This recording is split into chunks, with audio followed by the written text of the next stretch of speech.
Seorang pria yang bernama Murali, saat itu Murali datang ke sebuah bank konvensional. Murali yang baru saja gajian, ia berniat untuk menabungkan sebagian gajinya. Di saat yang bersamaan, pihak bank dapat kabar bahagia karena hari itu pihak bank tersebut sudah memiliki deposit sebanyak 15.000 crore. Para karyawan bank sangat bahagia termasuk manajer bank. Saat itu yang berlari dan memberitahukan seorang anggota dewan yang bernama Faradu Rajulu. Yang mana si Farada ini merupakan anggota dewan dan sekaligus menjabat sebagai pimpinan bank tersebut. Mendengar hal itu tentu saja Farada sangat senang. Farada yang korup dan gila harta tentu sangat ingin menguasai semua uang tersebut. Bahkan setelah mendapatkan kabar, Farada langsung menyusun sebuah rencana untuk merampok bank itu. Ia bekerja sama dengan preman yang ahli dalam permalingan dan preman itu dipimpin oleh seorang pria yang bernama Bitu. Bitu juga punya seorang pacar yang bernama Pilu. Sementara itu di sebuah daerah Mumbai, kita akan diperlihatkan dengan seorang pria yang tampan dan juga gagah yang bernama Ravinda Narayan. Di mana si Narayan ini berprofesi sebagai pengacara atau bahasa kerennya pengangguran banyak acara. Karena hal itu juga ia selalu jadi bahan omongan orang tuanya. Bahkan sampai jadi bahan omongan tetangganya juga loh. Meski demikian, ia merupakan orang yang sangat cerdas dan ternyata si Ravinda ini merupakan anaknya Murali. Ia di Mumbai bersama kedua orang tuanya dan satu adik perempuan yang bernama Priya. Murali sering memarahi Ravinda karena sudah bertahun-tahun Ravinda ini menganggur dan hanya bisa jadi beban keluarganya. Dan setiap hari Murali selalu mengomel-ngomel kepada Ravinda hingga pada suatu hari si Ravinda ini merasa jengkel kepada ayahnya karena selalu menyinggung dirinya yang hanya seorang pengangguran. Ravinda yang kesal pun langsung membantah semua tudingan yang diberikan oleh ayahnya. Dan saking kesalnya ia malah menantang ayahnya dan berkata bahwa dalam waktu 2 jam ia akan mendapatkan uang 10.000 lakhs dan akan memberikannya kepada ayahnya. Mendengar hal tersebut Murali nampak tertawa sampai mengejeknya, dari mana kamu dapat uang sebanyak itu? Sedangkan kerjaan kamu aja cuma pengangguran, karena uang segitu sama dengan penghasilan dirimu selama 4 tahun kerja, ungkap Murali. Mendengar hal tersebut Ravinda semakin dibuat kesal, akan tetapi saat itu ibunya mencoba menasehati Ravinda. Akan tetapi Ravinda tak memperdulikannya. Hari itu Ravinda pun memutuskan untuk keluar rumah dan mencari cara bagaimana dirinya bisa mendapatkan uang tersebut hanya dengan waktu 2 jam saja. Saat Ravinda sedang menunggu ojol lewat, di waktu yang sama ada seorang pria yang akan menaiki mobil. Saat itu juga Ravinda kemudian memberanikan diri untuk meminta diberikan tumpangan. Beruntungnya pria itu mau memberikannya tumpangan. Dan ternyata mobil itu adalah mobil milik Bitu and the Gang yang bersiap untuk merampok bank. Di dalam mobil mereka saling berbincang. Terlihat suasana di dalam mobil yang menegangkan, akan tetapi Ravinda yang tak tahu apa-apa, ia kemudian mencoba mencairkan suasana. Meski dirinya sedikit curiga dengan semua orang yang ada di dalam mobil, singkat cerita, Ravinda pun kemudian sampai di tempat tujuan. Di mana malam itu ia masuk ke tempat perjudian. Sesampainya di sana, Ravinda langsung memasang taruhan untuk mendapatkan uang 10.000 lakhs. Tak berselang lama terdengar suara sirine mobil polisi. Mereka yang panik pun berusaha untuk menyembunyikan barang-barang bukti. Saat itu seorang kepala polisi yang bernama Raja Manikam, ia bertanya kepada para pengunjung tempat tersebut karena ia mendapatkan laporan kalau tempat itu sering digunakan untuk sebuah perjudian ilegal. Akan tetapi saat itu mereka membantahnya, akan tetapi para polisi tak percaya begitu saja. Saat itu juga para polisi langsung menggeledah semua tempat di barat tersebut hingga pada akhirnya para polisi pun menemukan bukti beberapa uang tunai yang mereka gunakan untuk taruhan. Dan saat itu si Ravinda ini malah tertawa. Apa yang kamu tertawakan, ungkap Manikam. Saat itu Ravinda pun menjelaskan bahwa kenapa polisi harus sibuk dengan hal yang kecil seperti ini, padahal ada hal yang lebih besar yang harus mereka tangani di luar sana. Ravinda juga berkata, jika saat di tengah perjalanan menuju tempat ini, ia bertemu dengan sekelompok orang di dalam mobil yang ditumpangi dirinya. Dan saat di mobil tersebut banyak peralatan yang tidak biasa seperti senapan alat las dan lain-lain. Semua orang yang berada dalam mobil tersebut terlihat sangat tegang. Dirinya yakin jika orang tersebut berencana untuk merampok sebuah bank di daerah tersebut. Awalnya polisi itu mempercayainya, tapi Ravinda mencoba meyakinkan para polisi tersebut. Dan untuk membuktikan analisanya, Manikam beserta seluruh anak buahnya dan juga Ravinda pergi ke bank yang Ravinda maksud. Siapa tahu kan Ravinda ini bohong. Kalau dia bohong kan nanti bisa langsung ditangkap, ungkap Manikam. Namun dugaan yang diucapkan oleh Ravinda benar-benar terjadi karena saat itu Bitu and the Gang sedang berusaha untuk membobol pagar kawat yang salah satu sisi bank. Namun aksi mereka diketahui oleh satpam yang ada di sana. Hingga terjadi baku tembak di antara mereka, namun bukan hal yang sulit bagi Bitu, di mana ia berhasil melumpuhkan semua satpam yang di sana. Bitu and the Gang pun langsung masuk ke dalam bank tersebut dan merusak semua CCTV yang ada di sana. Setelah menelusuri bank, akhirnya mereka sampai di depan pintu berangkas bank. Mereka mencoba membobol berangkas itu, namun karena tingkat keamanan yang sangat tinggi membuat mereka semua kesulitan membuka berangkas tersebut. Dan secara kebetulan mereka bertemu dengan karyawan yang masih berada di sana. Bitu mengancam karyawan tersebut dan memintanya untuk segera membukakan berangkas tersebut. Tak butuh waktu lama, akhirnya mereka pun berhasil membuka berangkas yang dipenuhi banyak uang. Tetapi saat itu Bitu yang serakah, ia tentu tak ingin membagikan uang itu kepada orang lain. Ia ingin menguasai semua uang itu sendirian. Saat itu juga si Bitu ini langsung menghabisi semua anak buahnya dengan sangat brutal, hingga mereka semua tewas. Dan setelah itu Bitu memindahkan uang tersebut ke sebuah truk. Namun sialnya saat mereka semua akan kabur, mereka malah bertemu dengan Rafinda bersama para polisi. Dan semua orang yang diucapkan oleh Rafinda memang benar-benar terjadi. Saat itu Rafinda mencoba menghentikan Bitu dan beberapa anak buahnya yang tersisa.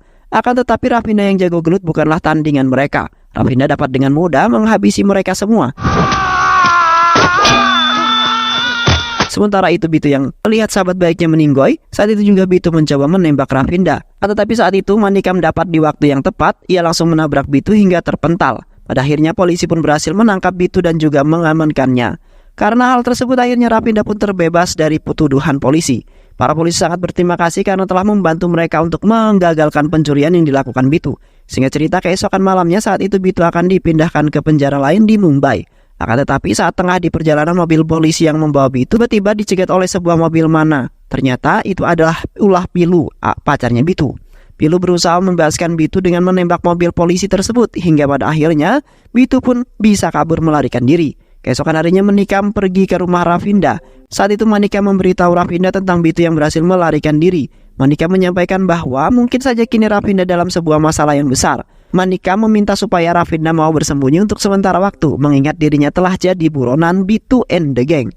Dan Rafinda harus selamat karena Rafinda adalah satu-satunya saksi dalam perampokan bank kemarin malam. Ia akan menitipkan Rafinda ke rumah sahabatnya yang berada di... Akan tetapi saat itu Rafinda tak setuju. Karena jika hanya dipindahkan saja, Bitu pasti akan dengan mudah menemukannya. Saat itu Rafinda memberikan ide supaya mereka semua bisa mengelabui Bitu, dan ide tersebut adalah mereka harus membuat skenario di mana Rafinda meninggal akibat sebuah kecelakaan mobil. Dan agar lebih meyakinkan Bitu, Rafinda meminta Manikam agar menerbitkan kejadian itu ke media cetak supaya berita itu viral dan bisa mengelabui Bitu. Dan benar saja besoknya Bitu melihat berita kematian Rafinda di koran. Akan tetapi hal tersebut bukannya senang, malah membuat dirinya kesal karena ia tak bisa menghabisi Rafinda dengan tangannya sendiri. Sementara itu Rafinda yang telah tiba di Hyderabad, Rafinda ini langsung datang ke rumah seorang perwira polisi yang bernama Sitaram. Nah, Sitaram ini adalah sahabat dekatnya Manikam. Dia tinggal bersama dengan istri, 3 anak, dan asisten rumah tangganya yang bernama Brahmana, dan juga sepupunya yang seorang polisi yang bernama Valmiki. Saat itu Rafinda memberitahu Sitaram kalau dia dikirim oleh Manikam untuk tinggal sementara di rumahnya. Sitaram sudah tahu hal tersebut, akan tetapi saat itu Manikam tak memberitahu apa alasan yang sebenarnya. Di sisi lain kita akan diperlihatkan dengan seorang wanita cantik dan juga seksoi yang bernama Madu. Saat itu Madu sedang menunggu sebuah bus, dan di saat yang bersamaan terlihat Rafinda yang sedang jalan-jalan pagi bersama Brahmana. Saat itu Rafinda yang melihat kecantikan Madu seketika membuatnya terdiam, karena kecantikan Madu membuat Rafinda jatuh cinta pada pandangan yang pertama. Dengan gaya yang sok-sokan, Rafinda pun langsung mendekatinya. Dengan pedenya Rafinda langsung memperkenalkan diri sambil merayu Madu dengan gombalan maut. Namun bukannya suka, Madu ini malah terlihat ilfil dengan kelakuan Rafinda. Bahkan saat Rafinda bertanya siapa namanya, ia sama sekali tak memperdulikannya. Tak berselang lama, bus yang Madu tunggu pun datang. Saat itu Madu langsung pergi meninggalkan Rafinda tanpa berkata apapun. Tetapi saat Madu akan naik, tiba-tiba aja kakinya terpleset. Rafinda yang melihat hal tersebut spontan berlari untuk menyelamatkan Madu. Karena kejadian tersebut membuat Madu terpincut, juga akhirnya membuat hati Madu luluh. Madu pun langsung memperkenalkan dirinya kepada Rafinda, dan siapa sangka sejak kejadian tersebut justru membuat hubungan mereka berdua semakin dekat. Sementara itu di kota Mumbai terlihat para pendemo sedang melakukan aksinya di depan bank yang saat itu jadi target pencurian. Saat itu para nasabah yang menuntut pihak bank agar mereka segera mengembalikan semua uang yang mereka simpan di bank itu. Manikam pun mengambil tindakan dan mencoba menenangkan para pendemo sambil berkata bahwa dirinya akan segera menyelidiki kasus perampokan tersebut dengan mengandalkan bukti CCTV yang terpasang di setiap sudut kota, dan akan segera menangkap pelaku perampokan. Di sisi lain, Bitu yang sedang berada di rumah Menteri Parada, Bitu meminta supaya dibuatkan paspor palsu untuk bersembunyi, karena saat ini dirinya telah menjadi seorang buronan para polisi. Saat itu juga Parada langsung menelpon salah satu agen korup yang biasa dia panggil Travel Murti. Dan ternyata si Madu ini bekerja di perusahaan milik Murti. Saat itu Madu ditelepon oleh bosnya dan meminta Madu untuk bertemu dan mengambil beberapa berkas pembuatan paspor. Singkat cerita, Madu pun pergi ke tempat yang dimaksud. Akan tetapi di saat yang sama, tiba-tiba rombongan polisi datang untuk menangkap anak buah Bitu. Dan ternyata pria tersebut adalah anak buah Bitu. Saat itu dia berusaha untuk kabur melarikan diri, dan saat para polisi berhasil mengepung pria tersebut, ia malah menyandra seorang bocil. Ia mengancam akan segera menghabisi anak tersebut jika polisi berani mendekatinya. Saat itu Sitaram datang ke TKP bersama Rafinda. Saat itu anak buah Bitu kaget setelah melihat Rafinda, karena yang ia tahu Rafinda ini telah tewas akibat kecelakaan. Saat dirinya akan menelpon Bitu, si Rafinda ini langsung mengambil pistol Sitaram dan menembak anak buah Bitu hingga tewas seketika. Singkat cerita, besoknya Rafinda datang ke kantor Sitaram. Saat itu Rafinda melihat beberapa anak buah Travel Murti yang sedang di kantor polisi. Rafinda yang mengenali para preman langsung menghajar mereka semua hingga mereka semua babak belur. Karena Rafinda ini sangat membenci kejahatan, dan ia suka gemes pengen nonjok kalau ada orang jahat. Kemudian Rafinda masuk ke ruangan Sitaram dan saat itu melihat foto Bitu di meja kerjanya. Saat itu Rafinda pun menceritakan tentang Bitu pada Sitaram. Mendengar hal tersebut membuat Sitaram kaget dong. Ia tak menyangka kalau Rafinda adalah saksi dalam perampokan, dan akhirnya Sitaram sadar alasan kenapa Manika menitipkan Rafinda kepada Sitaram. Tak berselang lama, Sitaram mendapatkan telepon dari atasannya untuk menghentikan kasus yang melibatkan Murti, karena Murti tak bersalah. Akan tetapi, saat itu Rafinda yakin kalau si Murti bekerja sama dengan Bitu, dan untuk membuktikannya, Rafinda harus masuk ke kantor Murti untuk mencari tahu apa hubungan Murti dengan Bitu.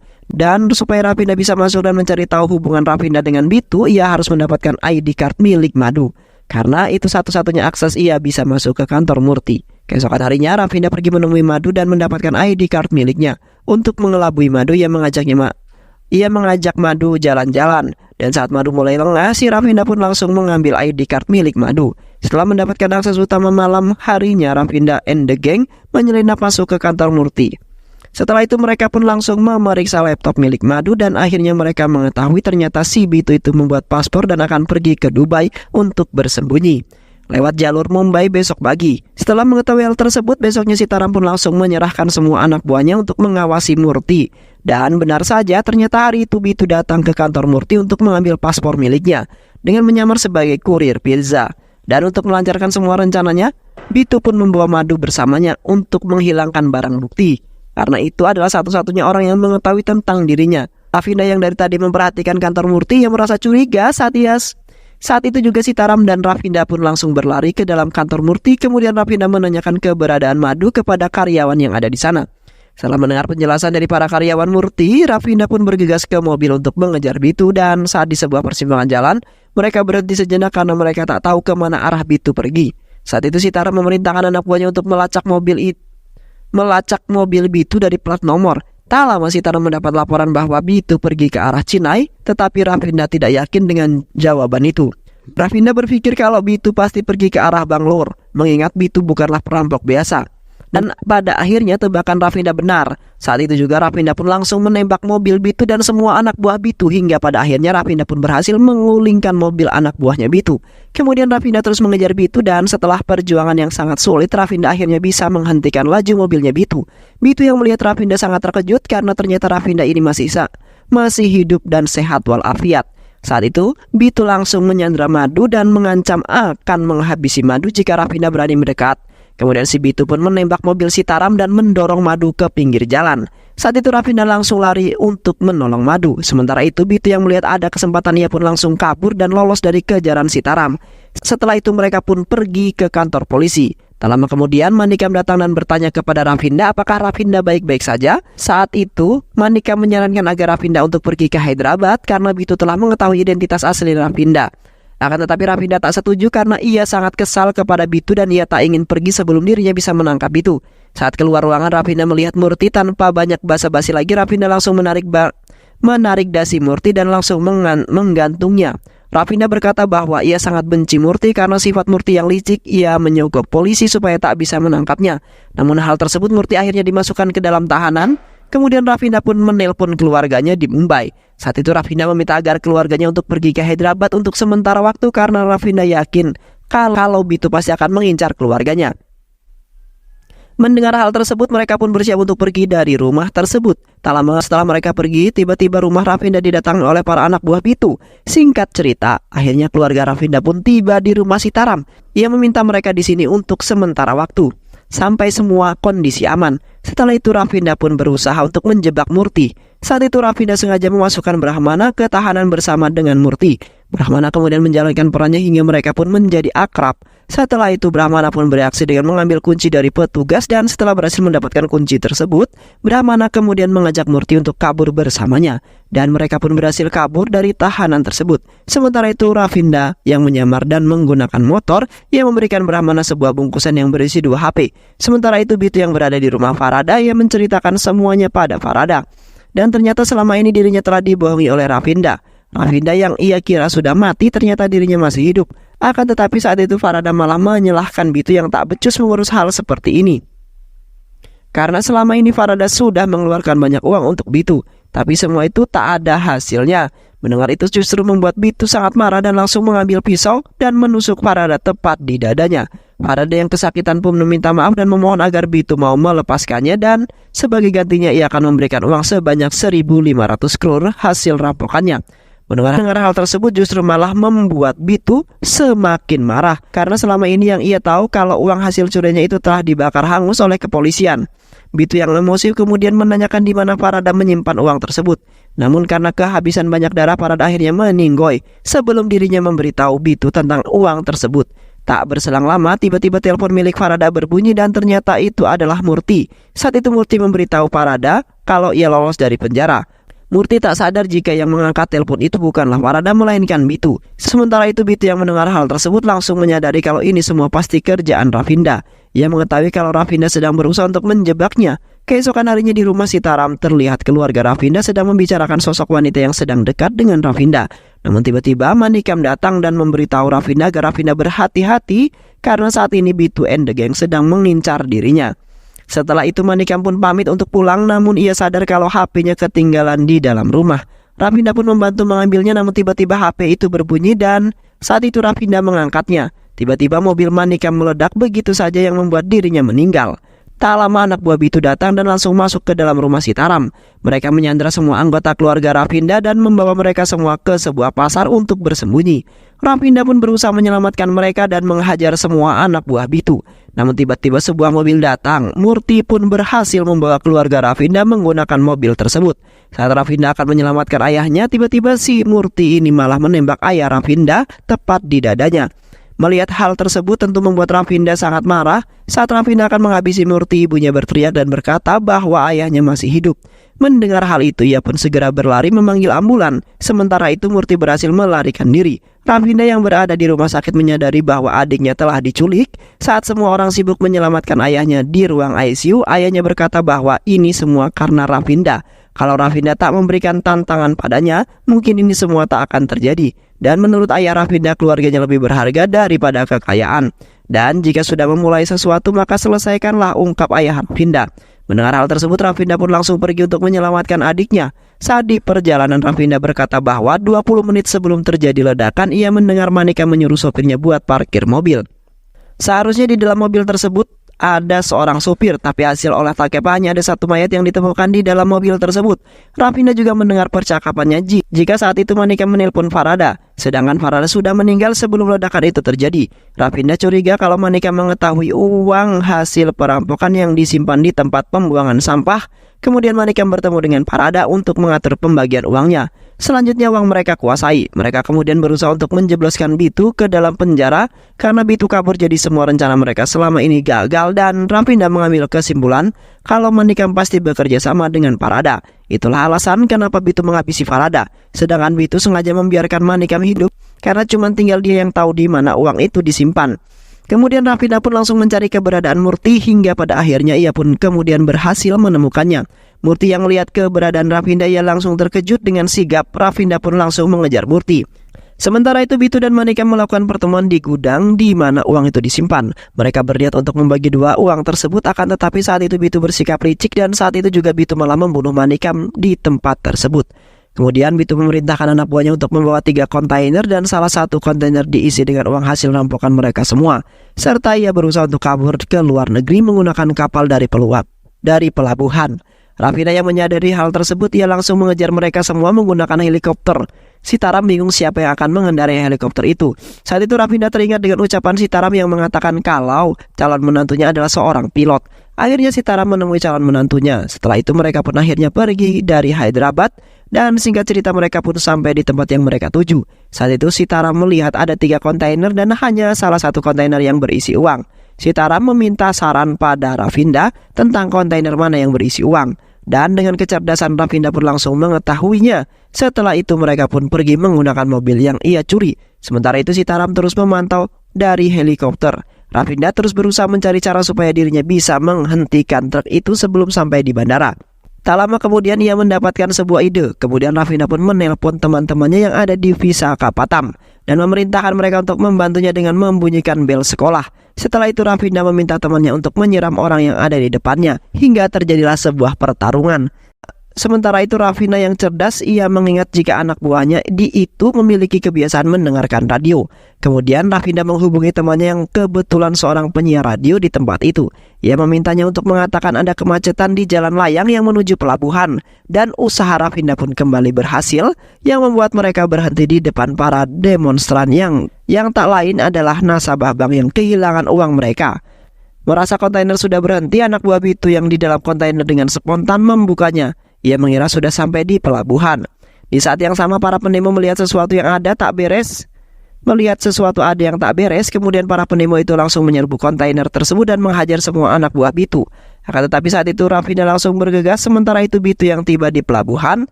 Namun hal itu tak terduga terjadi. Saat mereka menunggu kedatangan Bitu yang menggunakan mobil, sementara itu Bitu pun berusaha menabrak Raffinda yang ada di depannya. Tetapi saat itu Raffinda sudah menyiapkan sebuah kawat atau tali besi yang untuk menghalau mobil Bitu. Karena hal tersebut membuat mobil itu terguling dan menyangkut. Anak buah Bitu yang ada di pelabuhan langsung berdatangan berusaha mengeluarkan Bitu dari mobilnya. Akan tetapi semuanya sia-sia karena pada akhirnya si Bitu ini ditembak oleh Sitaram hingga akhirnya meninggal. Setelah itu Raffinda langsung mencari keberadaan adiknya. Dari helikopter terlihat adiknya disandra oleh kekasihnya Bitu. Dengan kecerdikannya Raffinda pun langsung berhasil mengambil kain sari dan menarik adiknya, menukar adiknya dengan Sitaram. Saat itu Sitaram langsung memukul pilu hingga tak sadarkan diri. Dan beberapa hari setelah kejadian tersebut akhirnya Raffinda pun diterima kerja di sebuah perusahaan dan film pun selesai. Baik, itulah dia alur cerita film yang berjudul Julai. Semoga teman-teman semua terhibur setelah menyimak alur cerita film ini. Terima kasih sudah menyimak video-video LK21 Revive. Semoga sahabat semua terhibur dan sampai bertemu lagi di video-video berikutnya. Wassalamualaikum warahmatullahi wabarakatuh.